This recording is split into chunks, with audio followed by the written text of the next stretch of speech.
In realtà sono io che ringrazio la scuola, ringrazio questa splendida accoglienza, ringrazio tutte le persone, tutta la comunità, il sindaco.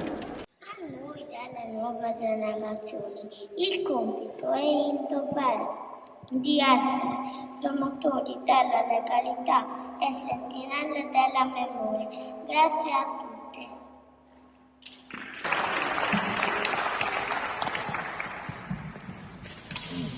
Al papà di tutti i poliziotti d'Italia grazie per l'impegno e il sostegno verso noi cittadini di oggi e del domani.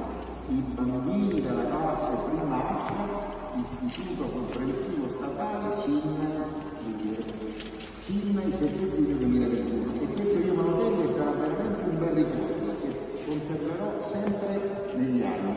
Bellissimo lavoro. Il capo della polizia, signor sindaco, Emanuele Noi, a voi l'onore.